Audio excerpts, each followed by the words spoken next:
ஆசிரியர்களுக்கு வணக்கம். இன்னைக்கு நம்ம பார்க்குற தலைப்பு வந்து பார்த்தீங்க அப்படின்னா, பிரிட்டிஷ் இந்தியாவினுடைய அரசியலமைப்பு வளர்ச்சி. இந்த பிரிட்டிஷ் இந்தியாவினுடைய அரசியலமைப்பு வளர்ச்சின்றது ஒரு அவுட்லைனா பார்த்தோம் அப்படின்னா, 1773ஆம் ஆண்டு ஒழுங்குமுறை சட்டத்திலிருந்து இந்திய அரசியலமைப்பினுடைய வளர்ச்சி தொடங்குவதா சொல்லப்படுகிறது. 1773ஆம் ஆண்டு ஒழுங்குமுறை சட்டம், 1784 பிட் இந்திய சட்டம், 1786 பிட் இந்திய திருத்தச் சட்டம், 1793, 1813, 1833, 1853 ஆகிய 4 பட்டய சட்டங்கள். அதற்கடுத்ததாக பார்த்தோம் அப்படின்னா, 1861 கவுன்சில் சட்டம், 1892 கவுன்சில் சட்டம், 1909ஆம் ஆண்டு விண்டோ மார்லி சட்டம், அதுவும் ஒரு கவுன்சில் சட்டம் தான். அடுத்து 1919ஆம் ஆண்டு மாண்டேக் சேம்ஸ்போர்ட் சட்டம் என்ற ஒரு கவுன்சில் சட்டம், 1935ஆம் ஆண்டு கவுன்சில் சட்டம் என்ற இந்திய அரசு சட்டம், இறுதியாக இந்திய விடுதலை சட்டம் 1947. இத்தனை சட்டங்கள் நம்ம இந்த செஷனில் பார்க்க இருக்கிறோம். இதிலிருந்து வினாக்கள் 1 அல்லது 2 கண்டிப்பாக கேட்க தான் செய்கிறாங்க. அந்த பின்னணியில் பார்த்தோம் அப்படின்னா, வினாக்கள் வரக்கூடிய பகுதின்ற பட்சத்தில் ஒழுங்குமுறை சட்டமும் பிட் இந்திய சட்டமும் இருக்குது. பட்டய சட்டங்களை பொறுத்த வரைக்கும் எடுத்துக்கிட்டோம் அப்படின்னா 1813, 1833, 1853 இந்த 3 பட்டய சட்டங்கள் இருக்குது. கவுன்சில் சட்டத்தை பொறுத்த வரைக்கும் எடுத்துக்கிட்டோம்னா 1861ஆம் ஆண்டு கவுன்சில் சட்டமும், 1909ஆம் ஆண்டு விண்டோ மார்லி சட்டமும், 1919ஆம் ஆண்டு மாண்டேக் சேம்ஸ்போர்ட் சட்டமும், 1935ஆம் ஆண்டு இந்திய அரசு சட்டமும் மிக முக்கியத்துவம் வாய்ந்ததாக இருக்கிறது. இதில் வினாக்கள் மிகப்பெரிய அளவுக்கு ரெஃபரன்சஸ் போதா அப்படின்னு கேட்டோம்னா, இது வரைக்கும் நடந்த டிஆர்பி வரலாற்றுலேயே ஒரே ஒரு டைம் மட்டும்தான் மிகப்பெரிய அளவில் ரெஃபரன்ஸ் போயிருக்கு. மற்றபடி எல்லாமே பார்த்தோம் அப்படின்னா ரொம்ப ஃபெமிலியராக பேசிக்கான பாயிண்ட்ஸில் தான் கேட்கப்பட்டிருக்கு. இந்த இந்திய அரசியலமைப்பை பொறுத்த வரைக்கும் எடுத்துக்கிட்டோம் அப்படின்னா, எந்த பகுதிகளில் பள்ளி பாடப்புத்தகங்களில் கவர் ஆகுது அப்படின்னு எடுத்துக்கிட்டோம்னா, ஓல்டு 12th ஸ்கூல் புக்கில் பார்த்தீங்க அப்படின்னா இதை பற்றின டேட்டா கொடுக்கப்பட்டிருக்கு. சரிங்களா? மற்றபடி இப்போ இருக்கிற நியூ ஸ்கூல் புக்கிலலாம் எடுத்துக்கிட்டோம் அப்படின்னு பார்த்தோம்னா, விண்டோ மார்லி மாண்டேக் சேம்ஸ்போர்ட் சட்டம் மட்டும் தான் பெரிய லெவலில் கொடுக்கப்பட்டிருக்கே தவிர, மற்ற சட்டங்களுக்கு மிக முக்கியத்துவமான அழுத்தங்கள் என்பது தரப்படவில்லைன்றது தான் உண்மையான விஷயம். சரிங்களா? பிரிட்டிஷ் இந்தியாவுடைய அரசியலமைப்பு வளர்ச்சி 17ஆம் நூற்றாண்டு காலகட்டங்களில் ஆங்கில கிழக்கிந்திய கம்பெனின்றது வந்து பார்த்தோம்னா மன்னருடைய விருப்பத்தை பொறுத்து மன்னருடைய மேலாதிக்கம் நிறைந்து காணப்பட்டது. ஆனால் 18ஆம் நூற்றாண்டு காலகட்டங்களில் பார்த்தோம் அப்படின்னா, இங்கிலாந்து பாராளுமன்றம் தான் ஆங்கில கிழக்கிந்திய கம்பெனியின் மீது மிகப்பெரிய ஆதிக்கம் நிலைநாட்டியது. எந்த அடிப்படையில் அரசரிலிருந்து இங்கிலாந்து பாராளுமன்றம் ஆங்கில கிழக்கிந்திய கம்பெனியின் மீது கவனம் செலுத்துவதற்கு அல்லது மேலாதிக்கம் செலுத்துவதற்கு காரணமாக அமைந்தது அப்படின்னு பார்த்தோம்னா, ஆரம்ப காலகட்டங்களில் இருந்த கம்பெனியினுடைய ஊழல் நிலை, கம்பெனி ஊழியர்களுடைய ஆடம்பர வாழ்க்கை முறை, வங்காளத்தில் 1770 1772 வரை பார்த்தோம் அப்படின்னா மிகப்பெரிய பஞ்சமே மேற்கொள்ளப்பட்டிருக்கும். 1770 1772 வரை ஆங்கில கிழக்கிந்திய கம்பெனி வங்காளத்தை ஆட்சி செய்ய ஆரம்பித்ததுக்கப்புறம் மேற்கொள்ளப்பட்ட மிகப்பெரிய முதல் பஞ்சமாக இது பார்க்கப்பட்டது. சரிங்களா? அப்போ மக்களோட மோசமான நிலை, தடையில்லா வாணிப கொள்கை, கம்பெனியின் மோசமான நிதி நிலைமை மற்றும் தெளிவற்ற நிர்வாகம், மேற்கண்ட காரணங்களால் இங்கிலாந்து பாராளுமன்றம் இந்த கிழக்கிந்திய கம்பெனியின் விஷயத்தில் தலையிட வேண்டிய அவசியத்துக்கு உட்படுத்தப்பட்டார்கள். கம்பெனி நல்லா செயல்படுது, மிகப்பெரிய லாபமும் இருக்குது. ஆனால் வருமானம் மட்டும் லண்டனில் இருக்கக்கூடிய இயக்குனர் குழுவுக்கும் உரிமையாளர் மன்றத்துக்கும் வந்து சேர காணாம். ஸோ இந்த பின்னணியில் தான் வந்து பார்த்தீங்க அப்படின்னா, அங்கே இங்கிலாந்தில் இருந்த மிகப்பெரிய நிலப்பிரபுக்கள் தான் உயர்குடியினர் தான் இந்த கம்பெனியுடைய ஓனராக இருந்ததுனால, அவங்க எல்லாமே இங்கிலாந்து பாராளுமன்றத்தில் இருந்ததுனால, இங்கிலாந்து பாராளுமன்றத்தின் மூலமாக மேலாதிக்கம் செலுத்த வேண்டிய நிலை ஏற்படுது. என்ன காரணத்துக்கு இங்கிலாந்து பாராளுமன்றம் செலுத்த வேண்டிய நிலை ஏற்படுது அப்படின்னு பார்த்தீங்கன்னா, இந்த ஆங்கில கிழக்கிந்திய கம்பெனி நல்லா செயல்பட்டாலும் தெளிவற்ற நிர்வாகத்தின் காரணமாக பண பற்றாக்குறை ஏற்படுது. உதாரணத்துக்கு இப்போ இருக்கிற இந்தியா, தமிழ்நாடு அரசாங்கம் மாதிரி நல்ல வருமானம் வரக்கூடிய நாடு. ஆனால் நாடு மட்டும் வளர்ந்து வரும் நாடாக தான் இருக்குது, வல்லரசு நாடாக மாறல. என்ன காரணம்? அரசியல்வாதிகள் சரியில்லை. அதே மாதிரி தான் அன்றைக்கி இருந்த ஆங்கில கிழக்கிந்திய கம்பெனியினுடைய ஊழியர்கள் சரியில்லாததுனால யார்கிட்ட கையேந்த வேண்டிய நிலை ஏற்படுது அப்படின்னா, இங்கிலாந்து பாராளுமன்றத்திட்ட, இங்கிலாந்து அரசுகிட்ட கடன் கேட்க வேண்டிய நிலைமை ஏற்படுது. அப்போ இங்கிலாந்து அரசு கடன் கொடுக்கணும் அப்படின்னா அது இங்கிலாந்து பாராளுமன்றம் அதுக்கு என்ன பண்ணணும்? ஒப்புதல் தரணும். இப்படி தான் கடன் கேட்க போய் இங்கிலாந்து பாராளுமன்றம் ஆங்கில கிழக்கிந்திய கம்பெனி விஷயத்தில் தலையிட ஆரம்பிக்கிறாங்க. சரிங்களா? ஸோ இந்த பின்னணியில் உருவானது தான் ஒழுங்குமுறை சட்டம் 1773 என்று சொல்லப்படுகிறது. இந்த கம்பெனி பாராளுமன்றத்திடம் கடன் கேட்டதன் பேரில் தான் என்ன ஆனது அப்படின்னு பார்த்தோம்னா, நிர்வாகத்தை ஒழுங்குபடுத்துறதுக்காக 2 குழுக்கள் அமைக்கிறாங்க. ஒன்று பொறுப்பு குழு, இன்னொன்று ரகசிய குழு. இந்த 2 குழுவுமே 1757 1766 காலகட்டங்கள் வரை கம்பெனியினுடைய ஊழியர்கள் சரியாக நிர்வாகம் பண்ணாததுனால தான் இந்த என்ன பண்ணுறாங்க, கம்பெனி வீழ்ச்சி அடைந்ததுன்ற அறிக்கையை தாக்கல் செய்கிறாங்க. ஸோ இந்த பின்னணியில் தான் பார்த்தோம் அப்படின்னா, நார்த் பிரபு என்பவர் என்ன பண்ணுறாரு, ஒரு மசோதாவை தாக்கல் பண்ணுறாரு. இந்த இரு குழுக்களின் அறிக்கையின் அடிப்படையில் என்ன பண்ணுறாங்கன்னா, அப்போதைய இங்கிலாந்தினுடைய நிதியமைச்சராக இருந்த நார்த் பிரபு 1773ஆம் ஆண்டு மாதம் மே மாதம் 18ஆம் நாள் ஒழுங்குபடுத்தும் மசோதாவை என்ன பண்ணுறாங்க, அறிமுகம் செய்கிறாங்க. பல விவாதங்களுக்கு அப்புறம் இது என்ன பண்ணுறாங்க, சட்டமாக ஏற்றுக்கொள்ளப்படுகிறது. ஸோ இந்த 1773ஆம் ஆண்டு சட்டத்தில் இருந்து தான் இந்தியா சட்ட ரீதியிலான அரசியலமைப்பு வரலாறு தொடங்குகிறது. அப்போ ஃபெமிலியராக மட்டும் ஒரு கேள்வி கேட்கலாம், இந்திய அரசியலமைப்பு வரலாறு எங்கிருந்து தொடங்குகிறதுன்னு கேட்டாங்க அப்படின்னா 1773ஆம் ஆண்டு ஒழுங்குமுறை சட்டம் என்பதே சரியான பதில். ஸோ இந்த ஒழுங்குமுறை சட்டத்திற்கான முக்கிய விதிமுறைகள் அப்படின்னு பார்க்கும்போது பார்த்தோம் அப்படின்னா, கம்பெனி நிர்வாகம் 24 இயக்குனர் கொண்ட குழுவால், போர்ட் ஆஃப் டைரக்டரால் நிர்வாகம் செய்யப்பட்டு வந்தது. ஸோ அதனால் என்ன பண்ண வந்தாங்கன்னா, மேலும் பங்குதாரர்களை கொண்ட உரிமையாளர் மன்றமும் அந்த காலகட்டங்களில் கோர்ட் ஆஃப் ப்ரொப்ரைட்டர்ஸ் செயல்பட்டு வந்தது. இப்போ என்ன பண்ணாங்க அப்படின்னு பார்த்தோம்னா, இந்த உரிமையாளர் மன்றம் தான் ஆண்டுக்கு ஒரு முறை இயக்குநர்களை தேர்வு செய்யணும் அப்படின்றதும் சொல்லி வந்தாங்க. ஸோ இந்த முறை இனிமேல் என்ன ஆக்கப்படுது அப்படின்னா, 1773ஆம் ஆண்டு ஒழுங்குமுறை சட்டத்தின் அடிப்படையில் யார் யார் 1000 பவுண்டுக்கு மேலே முதலீடு செஞ்சுருக்காங்களோ அந்த பங்குதாரர்கள் மட்டும்தான் இயக்குநர்களை தேர்வு செய்ய முடியும். 1. இந்த இயக்குநர்கள் ஆண்டிற்கு 4, அதாவது இயக்குநர்கள் 4 ஆண்டுகளுக்கு ஒரு முறை என்ன பண்ணுவாங்க அப்படின்னா தேர்வு செய்யப்படுவார்கள் அறிவிக்கப்படுறாங்க. மேலும் இருந்த மொத்த 24 இயக்குநர்களில் பார்த்தோம் அப்படின்னா 4இல் ஒரு பகுதியினர் என்ற முறையில், அதாவது 6 பேர் ஆண்டுதோறும் பதவி விலகி புதிய இயக்குநர்கள் தேர்வு செய்யப்படுவாங்கன்னு சொல்லப்படுது. எதற்காக இந்த பின்னணி விஷயங்கள் கொண்டு வரப்பட்டது அப்படின்னு பார்த்தோம்னா, தொடர்ந்து இயக்குநர்கள் மாறிக்கொண்டே இருக்கிறதுனாலையும் சிறிய முதலீடு செய்தவர்கள்லாம் இயக்குநர்களை தேர்வு செய்கிறதுனாலையும் திறமையான ஆட்களை கொண்டு வர முடியலை. ஸோ அந்த பின்னணியில் தான் கொண்டு வரப்பட்டதாக சொல்லப்படுகிறது. மேலும் கம்பெனியினுடைய ஆண்டு வரவு செலவு கணக்குகளை என்ன பண்ணணும், பாராளுமன்றத்திட்ட சமர்ப்பிக்கணும்னு சொல்லப்பட்டது. இதுக்கப்புறம் இருக்கிற முக்கியமான பாயிண்ட், எக்ஸாமில் கேட்குறதுக்கு வாய்ப்புகள் உண்டு. இந்த தலைப்புகளில் எந்தெந்த பாயிண்ட்டை இம்பார்ட்டன்ட் சொல்கிறனோ அந்த பாயிண்ட்டை மட்டும் நீங்கள் மெமரி பண்ணிக்கிட்டாலே போதுமானதாக இருக்கும். அந்த அடிப்படையில் இனி ஒவ்வொரு 20 ஆண்டுகளுக்கும் ஒரு முறை கம்பெனி தொடர்ந்து செயல்பட வேண்டும்னா அதை இங்கிலாந்து பாராளுமன்றம் தான் என்ன பண்ணணும், அனுமதிக்கணும். உதாரணத்துக்கு ரெனிவல் மீண்டும் மீண்டும் அனுமதி பெறுற மாதிரி சொல்லப்பட்டது. அப்போ 1773ஆம் ஆண்டு ஒழுங்குமுறை சட்டத்திலிருந்து அடுத்து ஒவ்வொரு 20 ஆண்டுகளுக்கும் ஒரு முறை இங்கிலாந்து பாராளுமன்றம் நீட்டிக்க சொன்னால் மட்டும்தான் ஆங்கில கிழக்கிந்திய கம்பெனியால் இந்தியாவில் செயல்பட முடியுன்ற நிலை ஏற்படுத்தப்படுகிறது. இது மட்டும் இல்லாமல் அடுத்த பாயிண்ட் இம்பார்ட்டன்ட், 1757ஆம் ஆண்டுக்கு அப்புறம் வங்காள கவர்னர் அழைக்கப்பட்டவர் இனி வில்லியம் கோட்டை அல்லது வங்காள கவர்னர் ஜெனரல், வில்லியம் கோட்டையின் கவர்னர் ஜெனரல் அல்லது வங்காள கவர்னர் ஜெனரல் என அழைக்கப்படுவார் அப்படின்னு சொன்னாங்க. அது மட்டும் இல்லாமல் கவர்னர் ஜெனரலுடைய பதவி காலம் 5 ஆண்டுகள் சொன்னாங்க. பட் இது யார் 5 ஆண்டுகள் இருந்த மாதிரி தெரியல. அந்த பாராளுமன்றத்தின் நிலைப்பாடுக்கு ஏற்ற மாதிரி அவங்களுடைய காலகட்டங்கள் இருந்தப்பட்டது. பட் என்ன பண்ணாங்க அப்படின்னா 5 ஆண்டுகள்ன்றதை அப்ராக்சிமேட்டாக சொன்னாங்க. இதில் இந்த வங்காளத்தின் கவர்னர் ஜெனரல் அல்லது வில்லியம் கோட்டையின் முதல் கவர்னர் ஜெனரல் அழைக்கப்பட்டவர் யார் அப்படின்னு பார்த்தோம்னா வாரன் ஹேஸ்டிங்ஸ் தான். ஏன்னா வாரன் ஹேஸ்டிங்ஸ் காலகட்டங்களில் தான் இந்த 1773ஆம் ஆண்டு ஒழுங்குமுறை சட்டம்ன்றது இயற்றப்பட்டதுனால இது சொல்லப்படுகிறது. மேலும் இந்த வில்லியம் கோட்டையின் கவர்னர் ஜெனரல் என்பவர் வந்து பார்த்தீங்க அப்படின்னா மெட்ராஸ் மாகாணம், பம்பாய் மாகாண கவர்னர்களை விட அதிக அதிகாரம் பெற்றவராக அழைக்கப்பட்டாங்க. ஏன்னா கவர்னர்னால் ஆளுநர், ஆட்சியாளர்னு பொருள். கவர்னர் ஜெனரல்னா ஆளுநர்களுக்கெல்லாம் தலைவர் என்று பொருள். ஜெனரல்னால் தலைவர்னு பொருள், கவர்னர்களுக்கான தலைவர்னு அர்த்தம். அப்போ அன்னைக்கு காலகட்டங்களில் பார்த்தோம் அப்படின்னா வங்காளத்தில் தலைமை ஆளுநர் கவர்னர் ஜெனரல் இருந்ததுனால மற்ற இடங்களில் பம்பாய் மற்றும் சென்னை இடங்களில் தான் கவர்னர்கள் இருந்தாங்க. அந்த ஆளுநர்கள் மீது அவங்களுக்கு ஆதிக்கம் செலுத்துவது தான் இதன் மூலம் தெரிய வருகிறது. மேலும் இந்த கவர்னர் ஜெனரலுக்கு ஆலோசனை சொல்கிறதுக்கு மொத்தம் 4 பேர் கொண்ட ஒரு ஆலோசனை குழு அமைக்கப்படுது. இந்த ஆலோசனை குழு உறுப்பினர்கள் எல்லாருமே பெரும்பாலும் வந்து பார்த்தோம் அப்படின்னா அரசரால் தான் நியமனம் பண்ணப்பட்டாங்க. இந்த 4 உறுப்பினர்களுக்கு பதவி காலம் பார்த்தோம்னா மொத்தம் 5 ஆண்டுகள் இருக்கும்.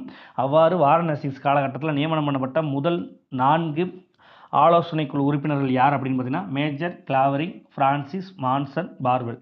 இந்த 4 பேரும் தான் ஆரம்பத்தில் என்ன பண்ணியிருப்பாங்க அப்படின்னு பார்த்தோம்னா கவர்னர் ஜெனரலினுடைய ஆலோசனை குழு உறுப்பினர்களாக நியமனம் பண்ணப்பட்டிருப்பாங்க. இதில் பார்த்தோம் அப்படின்னா பார்வெல் மட்டும்தான் ஆல்மோஸ்ட் இந்தியாவில் ஏற்கனவே பணியாற்றியவர் கிழக்கிந்திய கம்பெனியின் கீழ். ஆனால் மற்றபடி இருக்கிற எல்லா நபர்களுமே பார்த்தோம் அப்படின்னா டைரெக்டாக இங்கிலாந்துலேருந்து வர்றாங்க. இந்த வந்த 4 பேருக்கு கவர்னர் ஜெனரல் வந்து மிகுந்த மரியாதை கொடுத்துருக்க மாட்டார். ஆக்சுவலி இவங்களுக்கு ஒரு 21 குண்டுகள் முழங்க துப்பாக்கி சூடு நடத்தி அவங்களை வரவேற்கணும் அவங்க எதிர்பார்த்துருப்பாங்க. இந்த வாரன் ஹேஸ்டிங்ஸ் என்ன பண்ணிடுவாங்கன்னா இவங்க ஒன்றும் அவ்வளோ பெரிய அப்பாட்டக்கர் கிடையாது, இவங்களுக்கு ஒரு 20 குண்டுகளுக்கு கீழே வானத்தை நோக்கி சுட்டு வரவேற்றாலே போதுன்ற நிலைமையை கொண்டு வந்துடுவார். ஸோ அப்போ ஆரம்பிக்கும் இந்த பிரச்சனை யார் யாருக்கு இடையில அப்படின்னு பார்த்தீங்கன்னா இந்த ஆலோசனை குழு உறுப்பினர்களுக்கும் வாரன் ஹேஸ்டிங்ஸ்க்கும். இதில் அதிகமாக பார்த்தோம்னா ஃப்ரான்சிஸ்க்கும் வாரன் ஹேஸ்டிங்ஸ் தான் பெரிய பிரச்சனை நிறையா தொடர்ந்து நடைபெற்றிருக்கும். இந்த பின்னணியில் 2019 கூட வினா கேட்டிருந்தாங்க. இதில் இன்னொரு விஷயத்தை கவனிக்கணும். என்ன விஷயம் அப்படின்னு பார்த்தீங்கன்னா இந்த ஆலோசனை குழு உறுப்பினர்களுக்கும் கவர்னர் ஜெனரலுக்கும் ஏற்பட்ட பிரச்சனை தான் முதல் மராட்டிய போரின் போது மேற்கொள்ளப்பட்டிருக்கும். ஆலோசனை குழு உறுப்பினர்கள் என்ன பண்ணியிருப்பாங்க அப்படின்னு பார்த்தோம்னா, ஒரு உடன்படிக்கையை தனியாக செஞ்சுருப்பாங்க. இன்னொரு பக்கம் பார்த்தோம் அப்படின்னா, கிழக்கிந்திய கம்பெனி வாரன் ஹேஸ்டிங்ஸினுடைய அதிகாரத்தின்படி அவங்க ஒரு உடன்படிக்கை செஞ்சுருப்பாங்க. அப்போ ரகுநாதராவோட செய்த உடன்படிக்கை சரியா, இல்லை நானா பட்னாவிஸோட செய்து கொள்ளப்பட்ட உடன்படிக்கை சரியான்னு சொல்லி பிரச்சனைலாம் மேற்கொள்ளப்பட்டிருக்கும். அப்போ வாரன் ஹேஸ்டிங்ஸ் காலகட்டங்களில் ரெஃபரன்ஸ் கொஸ்டின் கேட்குறதுக்கு இந்த ஏரியாலாம் ரொம்ப இம்பார்ட்டண்ட்டாக பார்க்கப்படுது. அடுத்ததாக பார்த்தோம் அப்படின்னா, கவர்னர் ஜெனரலுக்கு கட்டுப்படாத தலைமை நீதிமன்றம் ஒன்று கல்கத்தாவில் அமைப்பதற்கு ஆணையிடுறாங்க. அந்த பின்னணியில் தான் பார்த்தோம் அப்படின்னா 1774ஆம் ஆண்டு அரச பட்டயம் வெளியிடப்பட்டு ஒரு தலைமை நீதிபதியும் 3 நீதிபதிகள் நியமனம் பண்ணப்படுறாங்க. இவங்களையும் இங்கிலாந்து அரசர் தான் நியமனம் பண்ணியிருக்காரு. இவ்வாறு நியமனம் செய்யப்பட்ட முதல் தலைமை நீதிபதி யார் அப்படின்னா சர் எலிஜா இம்பே என்பவர் ஆவார். இவருக்கு துணையாக நியமனம் செய்யப்பட்ட 3 துணை நீதிபதிகள் யார் அப்படின்னு பார்த்தோம்னா சேம்பர்ஸ், லைமசர், ஹைட். இதெல்லாம் கொஞ்சம் இம்பார்ட்டன்ட் பாயிண்ட். இப்போ லாஸ்ட்டாக சொன்ன பாயிண்ட்ஸ் எல்லாமே இம்பார்ட்டன்ட். எதுலேருந்து இம்பார்ட்டன்ட் அப்படின்னு பார்த்தீங்கன்னா 1757ஆம் ஆண்டு அழைக்கப்பட்ட வங்காள கவர்னர் ஜெனரல்ன்ற பதவியில் ஆரம்பிக்கப்பட்டு இந்த துணை நீதிபதிகள் வரைக்கும் இருக்க எல்லா விஷயங்களுமே இம்பார்ட்டண்ட்டாக பார்க்கப்படுது. இதில் இருக்கக்கூடிய இம்பார்ட்டன்ட் அப்படின்னு பார்த்தோம்னா, இந்த ஒழுங்குமுறை சட்டம்ன்றது இந்தியாவில் ஆங்கில பாராளுமன்றத்தை அதிகாரத்துக்கு கொண்டு வந்த முதல் சட்டமாக பார்க்கப்படுகிறது. இதுவும் இம்பார்ட்டன்ட். பட் இது என்னதான் இந்த ஒழுங்குமுறை சட்டம் இயற்றப்பட்டாலும் இந்த ஒழுங்குமுறை சட்டத்திலும் சில குறைபாடுகள் இருக்க தான் செய்தது. அந்த அடிப்படையில் பார்த்தோம் அப்படின்னா எது முக்கியமான குறைபாடு அப்படின்னா, கவர்னர் ஜெனரல் அதிகாரம் முறையாக வரையறை செய்யப்படவில்லை. அவர் எந்தெந்த விஷயங்களை கவர்னர்கள் விஷயங்களை தலையிடலாம், எந்தெந்த விஷயங்களை தலையிடக்கூடாதுன்றதை தெளிவாக வரையறையாக சொல்லலை. ஆலோசனை குழுவினுடைய ஏதச்சதிகார போக்கு, ஆலோசனை குழு உயர்ந்ததா, தலைமை ஆளுநர் கவர்னர் ஜெனரல் உயர்ந்தவரான்ற ஒரு நிலைப்பாடை பற்றி தெளிவாக சொல்லலை. மேலும் நீதித்துறையிலையும் பார்த்தோம் அப்படின்னா சட்டங்கள்ன்றது ஒரு முறையும் கிடையாது. சரி, எலிஜா இம்பே தான் முயற்சி மேற்கொள்கிறாரு. அந்த அடிப்படையில் சில சட்ட தொகுப்புகள் உருவாக்கப்படுது. அவ்வாறு தான் நீதித்துறையும் செயல்பட்டதுனால அது ஒரு பிரச்சனையாக பார்க்கப்பட்டது. அப்போ அந்த ஆலோசனை குழு உறுப்பினர் பிரச்சனையும் கவர்னர் ஜெனரல் பிரச்சனையுமே நீதித்துறையால் என்ன பண்ண முடியல, முடிவுக்கு கொண்டு வர முடியலை. மேலும் பாராளுமன்றத்தால் கம்பெனி நிர்வாகத்தை முழுமையாக கட்டுப்படுத்தவும் முடியலை. என்ன ரீசன் அப்படின்னு பார்த்தோம்னா, அன்றைக்கி இருந்த காலகட்டங்களில் கம்பெனியுடைய ஒட்டுமொத்த செயல்பாடையும் ஒரு ஆலோசனை குழுவை வச்சு மட்டும் என்ன பண்ணல, அவங்களால கவர் பண்ண முடியாதுதான் அதுக்கு ஒரு ரீசன். மேலும் நல்ல சூழலற்ற நிர்வாக முறையும் அந்த காலகட்டங்களில் காணப்பட்டது. இயக்குனர் குழுவிடம் அதிகாரம், உரிமையாளர் குழுவிடம் அதிகாரம் என மாறி மாறி இங்கிலாந்துலேயும் பிரச்சனை இருந்தது. அப்போ இந்த பின்னணியில் பாராளுமன்றத்தால் சிறப்பாக செயல்பட முடியலை. ஏன்னா எல்லாத்தையும் தான் கட்டுப்பாட்டின் கீழ் கொண்டு வந்தால் மட்டும்தான், எல்லாத்தையும் கட்டுப்படுத்துகிற மாதிரி ஒரு அமைப்பு இருந்தால் மட்டும்தான் பாராளுமன்றத்தால் செயல்பட முடியுன்ற ஒரு நிலை இருந்ததுனால இவங்களால் எதுவும் பண்ண முடியல. ஆனால் இந்த பின்னணியில் பார்த்தோம்னா ஒழுங்குமுறை சட்டம் இயற்றப்பட்டதுக்கு அடுத்து 1781ஆம் ஆண்டு வங்காளத்தில் நீதித்துறை சட்டம், 1784 பிட் இந்திய சட்டம், 1786 பிட் இந்திய திருத்த சட்டம் போன்றதெல்லாம் இயற்றப்பட்டது. இந்த சட்டங்கள்லாம் இயற்றப்பட்டதுடைய பின்னணி காரணம் என்ன அப்படின்னு பார்த்தீங்கன்னா, ஒழுங்குமுறை சட்டத்தில் காணப்பட்ட குறைபாடுகளை சரி செய்வதற்காக தான் இதெல்லாம் இயற்றப்பட்டதாக சொல்கிறாங்க. இதில் வங்காள நீதி பரிபாலன சட்டம், பெங்கால் ஜுடிஷியரி ஆக்ட் 1781, இந்தியாவிற்கு தாமஸ் பாப்பிங்டன் மெக்காலே, டிபி மெக்காலே சட்ட தொகுப்பை உருவாக்கி கொடுத்த காலகட்டங்களுக்கு முன்னதாக வரைக்கும் பார்த்தோம்னா இந்த சட்டத்தின் அடிப்படையில் தான் ஆட்சி முறை நடைபெற்றிருக்கும். அந்த பின்னணியில் பார்த்தோம்னா 1781ஆம் ஆண்டு பாராளுமன்றம் 2 குழுவை நியமிக்கிறாங்க. எதற்காக அப்படின்னா, இந்த நீதித்துறையில் இந்தியாவில் இருக்கக்கூடிய நீதித்துறையில் காணப்பட்ட குறைபாடுகளை சரி செய்வதற்காக. அதற்காக பார்த்தோம்னா எட்மண்ட் பர்க் தலைமையில் ஒரு குழு அமைக்கப்படுகிறது. இது இந்திய நீதித்துறையை பற்றி ஆய்வு செய்கிறாங்க. ஏன்னா எட்மண்ட் பர்க் பார்த்தோம்னா இங்கிலாந்தில் புகழ்பெற்ற ஒரு நீதித்துறை சார்ந்த ஒரு நிபுணர். அது ஒன்று. ரெண்டாவது பார்த்தோம்னா ஹென்றி டண்டாஸ். இந்த ஹென்றி டண்டாஸ்ன்றோட தலைமையில் ஒரு ரகசிய குழு அமைக்கப்படுது. இந்திய அரசியல் விவகாரங்களை பற்றி ஆய்வு செய்வதற்காக இருந்ததாக சொல்கிறாங்க. இவர் பார்த்தோம்னா எதிர்க்கட்சியினுடைய தலைவராக இருந்தவர் அந்த காலகட்டங்களில். இவங்க என்ன பண்ணுறாங்கன்னா, இந்தியாவில் இருந்து அன்றைய அரசியல் விவகாரங்களை பற்றி ஆய்வு செஞ்சு சொல்கிறாங்க. எட்மண்ட் பர்க் குழு பார்த்திங்கன்னா இந்தியாவின் நீதித்துறை செயல்பாடை பற்றி ஆய்வு செய்கிறாங்க. எதற்காக நீதித்துறையை பற்றி ஆய்வு செய்கிறாங்கன்னா, நீதித்துறையை ப்ராப்பராக ஒரு ஸ்ட்ரக்சர் வடிவமைப்பின் கீழ் கொண்டு வரன்ற காரணத்துக்காக.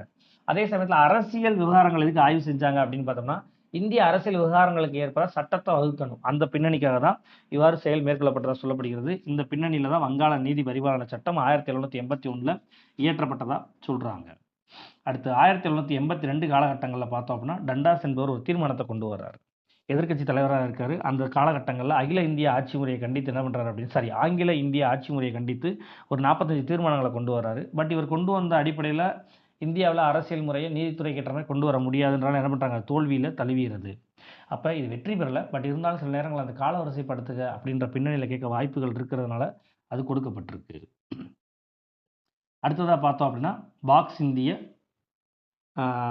இந்திய வரைவு மசோதா 1783 காலகட்டங்களில் நவம்பர் 13ஆம் தேதி கொண்டு வரப்பட்டிருக்கும். 1783ஆம் ஆண்டு நவம்பர் 13ஆம் தேதி வாக்கில் கொண்டு வரப்பட்டிருக்கும். சரிங்களா?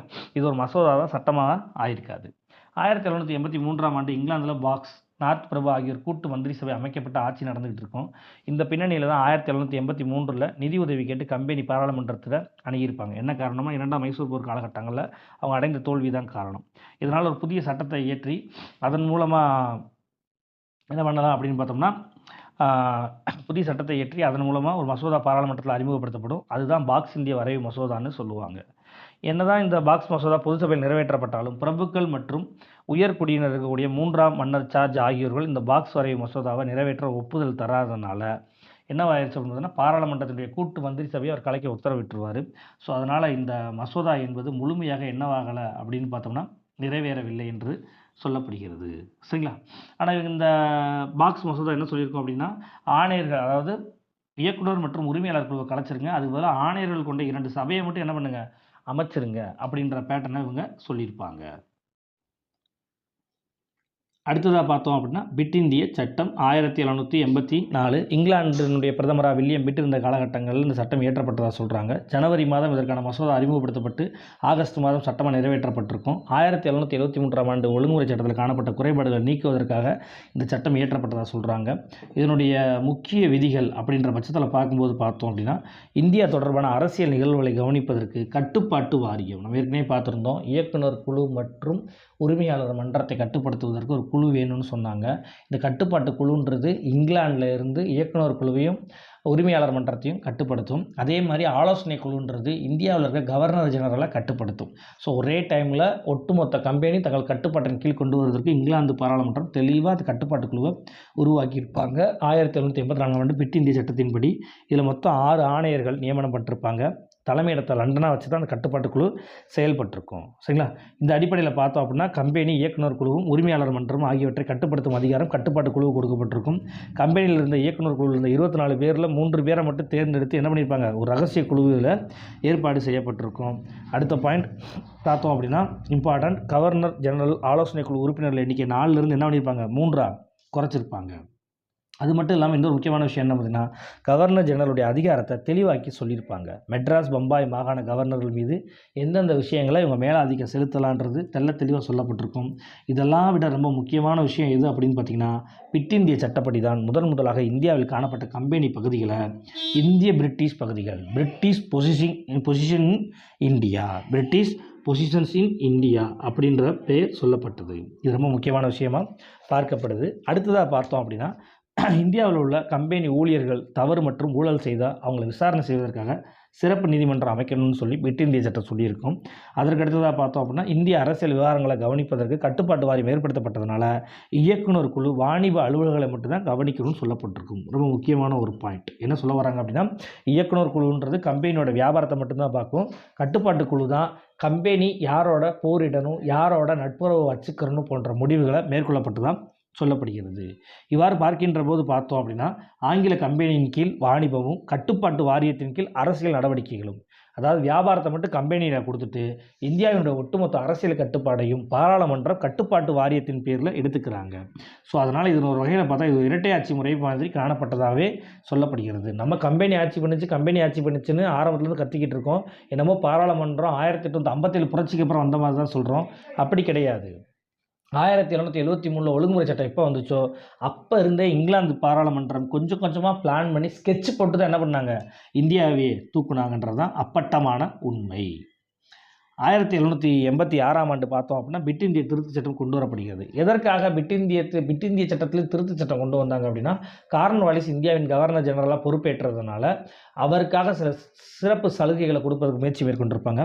அந்த அடிப்படையில் தான் சில விதிமுறைகள் மாற்றி அமைக்கப்பட்டது.